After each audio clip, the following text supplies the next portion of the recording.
Hey, and welcome to Lena Listens. My name is Lena, coming to y'all with my thoughts and reviews about the JBP. This was a Patreon exclusive featuring Jermaine Dupri. This wasn't from Friday's pod, this was from Wednesday. And Joe was here for this. So I'm going to make a separate video recapping the interview because it was really good. And as a music kid, I really enjoyed the interview with JD, and I want to give it its own shine. This interview went on for about 2.5 hours, so I definitely want to touch on that. Now, before I get to that video, we need to get to the end of the pod after JD left. Boy, oh boy, I couldn't wait to get back here to you guys to hear y'all thoughts on it. I didn't see any of this coming, but it was entertaining nonetheless. Let's get straight to it. So after JD left, Joe wanted to give a hand clap for Swap and Flip and Emani when it comes to music guest interviews, and only Joe and Mel clapped. Now, to me, and this is no shade to Flip, but it makes sense for Emani to be up there for artist interviews solely because he's an artist too. It just makes sense. Now, I'm not saying Flip shouldn't be there, but if only one can be, then it should be E. This isn't a dig at Flip one bit. I'm just voicing my opinion. Flip just so happens to walk into the room while they were discussing this, and he was there for the remainder of the pod, which was about an hour, I want to say. One of the reasons why I couldn't wait to get back to you guys was because Ice brought up a point, well, actually all of my points, when he proposed a homie court to Flip and Joe. Ice called Flip and Joe to the stand because he too didn't like that they were getting on Emani about his news that he told us. I made a whole video about this like a little over a week ago, titled Betrayal at Its Finest. Check it out if you haven't already. I'll link it at the end of this video. I was on Flip like white on rice about that topic, and I'm not gonna hold you, I was upset about it because I'm not gonna rehash it. Just go check that one out. Even Flip said it himself that people were saying, oh, it was him who basically blew up the scene with Emani for that episode. Now, I said exactly what I was saying in my video, that y'all kept pressing E to tell his business after he said he wanted to talk about it on his own platform, and that Emani didn't want to talk about this at all. Like, I literally was just talking about this. Ice was going in on them and said, you notice when y'all was doing all of that, I was quiet because I didn't like it. I'm with you, Ice. I'm glad you watched it back because that whole segment looked real crazy to me. Like, super crazy. Joe was so shocked and felt like he didn't deserve to be a part of Ice's homie court. But he was guilty by association because he too was cracking hella jokes. And if you've seen this episode, he still was cracking jokes. Ice, I know people give you a hard time, but you really been showing up and showing out and proving something lately. Your stance on this was needed because somebody up there had to circle back on this. I like that you told Mark that Emani literally said he didn't want to talk about this after Mark said it looked like Emani wanted to and was willing to have the conversation. No, it didn't.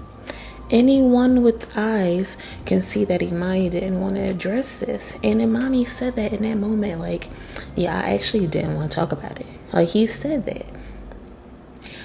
Like, I just don't understand. Like, especially since he said he was going to share this on his own platform that hasn't launched at the time. So why take that away from him? Listen, I'm not going to get into all of my thoughts about this here again. I'll be sure to link the video at the end of this one where I talk about this specifically. So yeah, that whole part was just crazy to me, and I'm so glad it was addressed. Shout out to Emani for going through the motions and remaining positive about his health condition. I know he said on the pod that he didn't want people to get all super sentimental and feel sorry for him, but I'm not doing all that. I'm just shedding light on how positive he's been through the entire experience.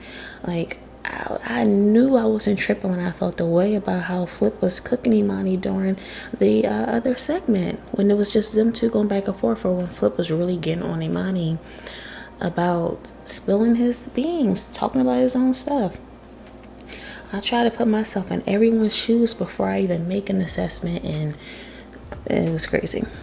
Things continue to get interesting, and Joe was spilling a lot of tea, and he hit it with jokes, but it didn't get past me. I was picking up everything he was putting down. Joe started talking about the time they had to send Mel to HR because she was having an issue about the culture up there, and Mel told the room that she saved them because HR was going to handle it a totally different way, basically, and not in a good way. She then said, I told HR I'll handle this myself, and the guys and I can fix it ourselves.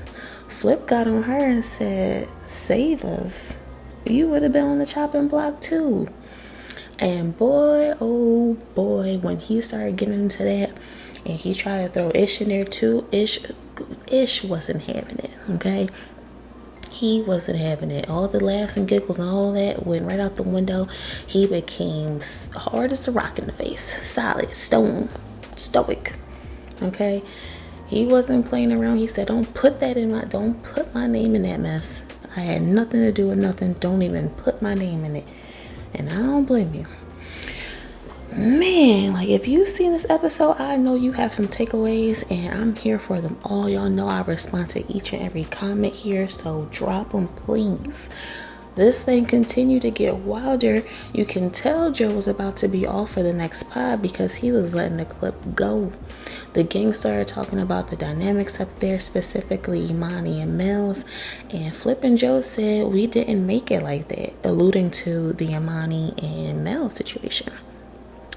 I said he agrees with Flip and Joe when Flip said if y'all just would have nipped this in the bud, it'd be over.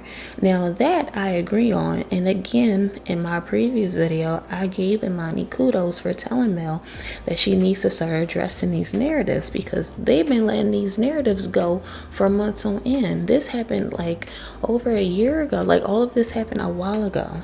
And by them not addressing it and stomping on it and just deading it and making it making their points be known that, listen, we don't even want to play on that. We're not even on that type time.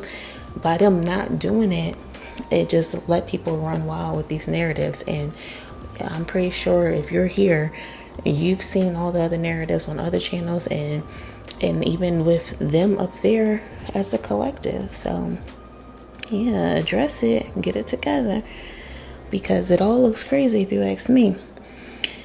And Emani said there's no more points that need to be made towards this. And then that's when Joe said, or he followed up with rather, when did the facts start?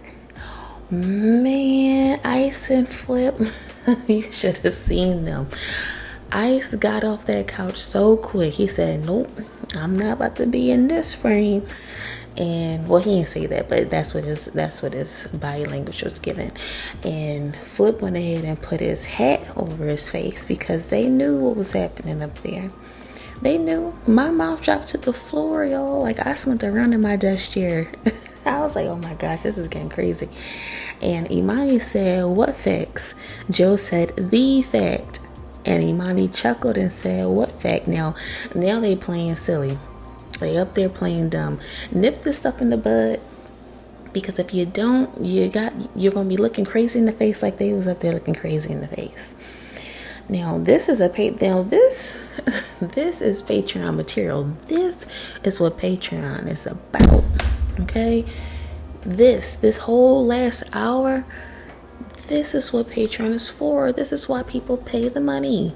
Because they want to see stuff like this. That whole hour was crazy. Cooked. Crazy. Mark said whatever is said is staying. So he was basically telling them, listen, y'all watch y'all words because we're not editing nothing out. All of it's staying here. Y'all better keep it cute. Keep it cute. Joe let the clip go again. You see, he was trying to get his own homie court going, but it just kept getting hijacked. That's what he said, right? And he took Mel to homie court for having the title of her interview with Malcolm Jamal Warner changed. Mel wasn't having it though. She denied it. She was upset. She was cussing. She was doing all of the things. She wasn't here for it. She denied it and said that her team was the one who changed the title. And Joe called Cat. He literally said, nope, that's Cat. Literally. And this made Mel upset because she didn't talk for the remainder of the pod. She probably said 2 words at best. I'm going to say for about 30 minutes about that. She was quiet as a mouse. Yeah, or this, like she said like 1 or 2 words, and that's probably just for the people who's listening to audio only, just so they can know that she's still in the room with us, because she didn't say a word.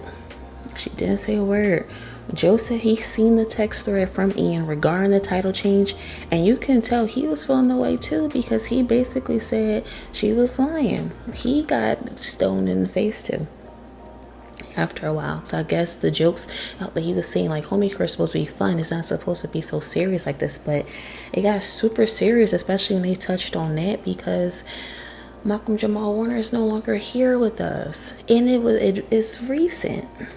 So, you know, it's going to the room is going to shift a bit. It's going to shift. Even Flip got on her about it. He got on her about the title change and his thoughts on it.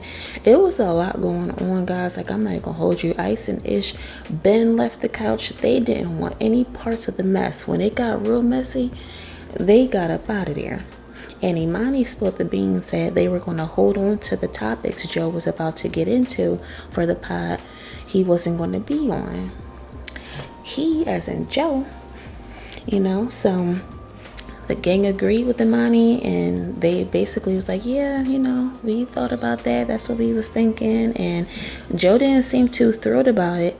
He didn't seem too thrilled about them sandbagging topics. He looked puzzled and questioned if they thought they would be able to even come up with things on their own while he's not there. We all saw how that episode went on Saturday. Again, I can't wait for Wednesday, y'all. I can't wait. Like, yeah, we just gonna leave it there. Joe asked Ish again why he didn't tell him about doing Event Fest. Like, he is really on this. So Joe spent minutes on clowning Ish about this speaking engagement, and suddenly said, I see why he doesn't tell me anything. You don't say, Joe. You don't say. Ish was quiet the entire time. Like, he let out a few chuckles, but he wasn't fooling with Joe one bit. He wasn't here for none of that mess at all. All in all, this was a great pod, a great one. From start to finish, that was the one where they was really letting the clips go. A lot was addressed and joked on, and they still found a way to get in Emani's business even more at the end, as if he didn't just say he didn't want to talk about it. He addressed some things, but like, they probably would never hear this video or see this video, or I don't know, or even care. But leave that man alone, please. I'm gonna leave y'all with this. Do you think Ice's homie court was valid? Do you think Joe's homie court was valid? And what were some key takeaways for you from this episode if you saw it? Like I mentioned at the top of the video, I'll be making a separate video going over the JD interview, but I needed to get y'all this one here because that last hour was crazy, and I want to get that out first. Until next time, you guys, bye.